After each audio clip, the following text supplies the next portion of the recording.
This is Austin Keating with the National Provisioner. With me today is Rick and Joe Reams of RJ's Meats and Groceries in Hudson, Wisconsin.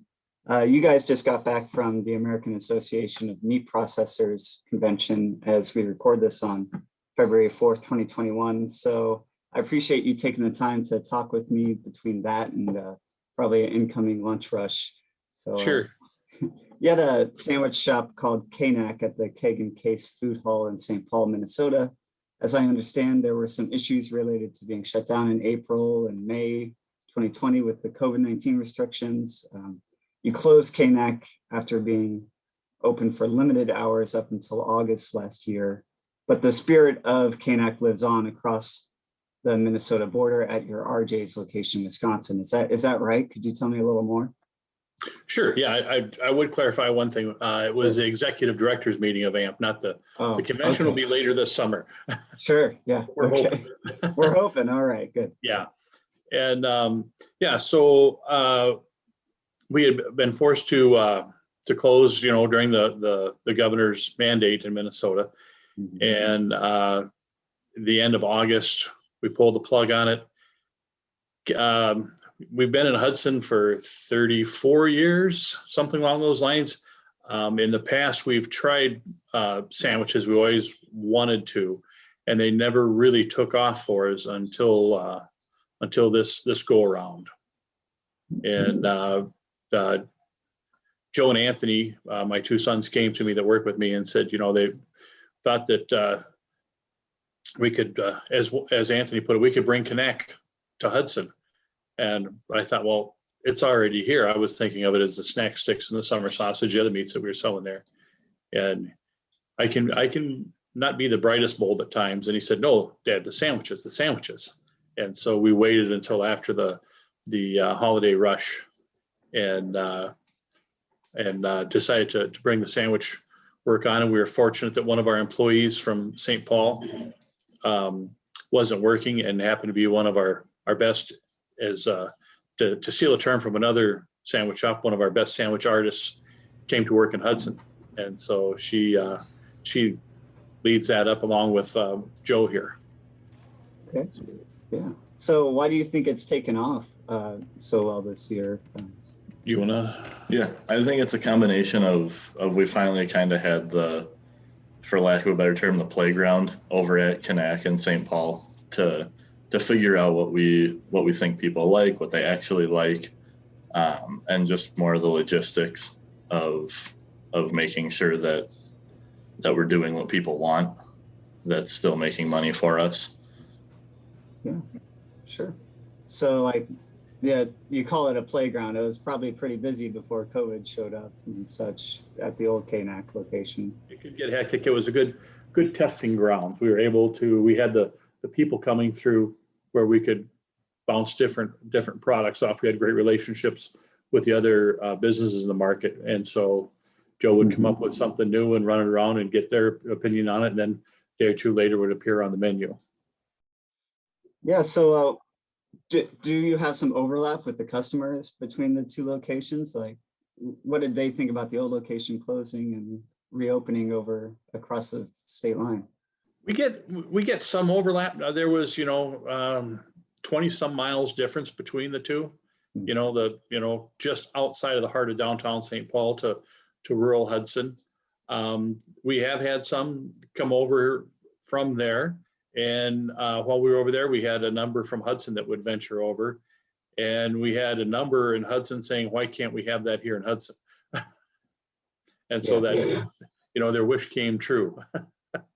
So how did you logistically go about adding a sandwich shop to the facility? I suppose you couldn't bring everything over from the old location. Were you working in a smaller space, or could you explain a little bit more about that? Sure, yeah. So our space there, as I describe it to friends in the industry, was basically like 3 trade show booths. So we were 8 feet, 10 feet deep, and 24 feet wide was all the space that we had over there. And so it was relatively easy because we were operating out of just a 4-foot sandwich table.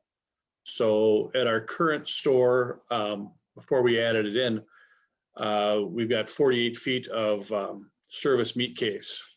And about 12 feet of that is dedicated to deli meats and cheeses.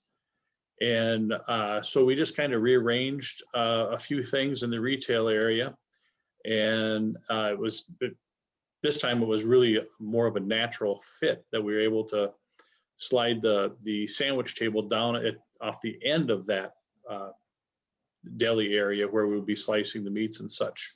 And we've got a hand wash sink back there and separate slicers for meats, cheeses, and the bacon. So it was much more of a natural fit for us to put in there.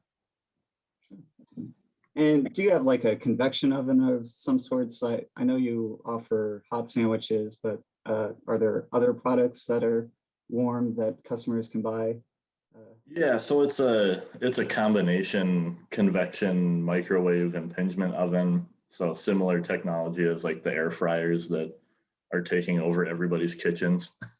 And so it heats the sandwiches up ridiculously fast. And we've actually been able to cook hot dogs and brats in there and get as close to the grill without the flavor. The casing crisps up really nice, and we can toast our buns in there, and it works out really well. Yeah, we offer hot dogs and brats.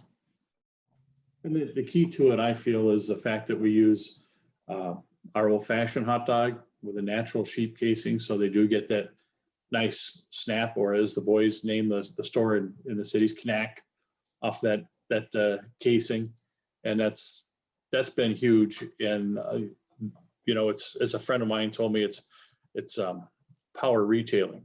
We've always wondered how do we get the best return and the best value for our customers? Well, obviously the best is we make the hot dogs and then we sell them hot to the customers on a bun that we bake fresh in the store too. And then they get a nice toasted bun with it. So you're trying to make yourselves a little different than other locations that might be offering hot dogs and such. All right. So what might be your plans after the pandemic sort of eases a little more and the economy starts to open up more? I know in Wisconsin, it's a little different than Minnesota right now too. Yeah, it's almost been like night and day in Minnesota and Wisconsin, and where we're situated is literally on the border. And so in Hudson, we didn't miss a beat. As far as the plans for after COVID, I guess I would say more of the same. We've expanded our internet presence, and that's been met with great success. Customers placing orders for in-store pickup. We're going to look into, since we're got such a nice internet presence here in town, and Hudson is a mobile community with folks. A lot of people work for 3M and other big corporations in Minnesota and the Twin Cities area. They get transferred around the country.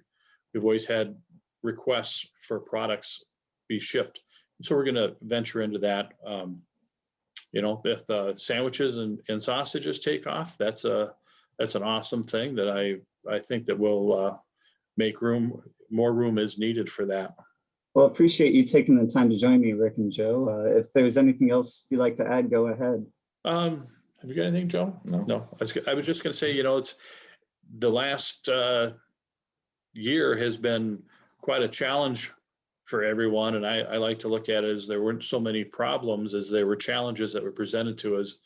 And I think in the meat industry as a whole, we've seen a shift in the consumers' buying habits. And I think a lot of that will hang around.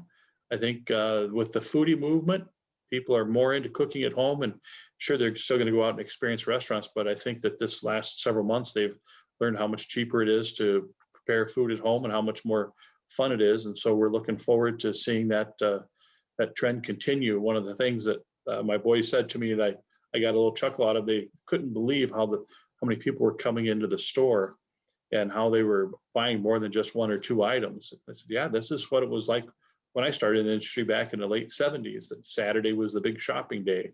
And we're seeing a return to that. And so I view that as a positive for our industry.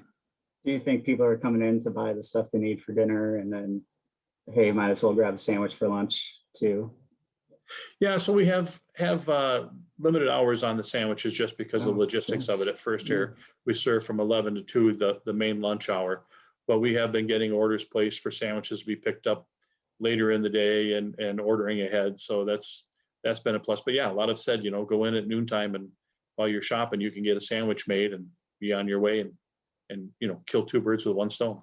All right. Well, sounds great. I appreciate you taking the time to join me. Again, Sure, this has been thank you. Austin Keating Thanks, with Austin.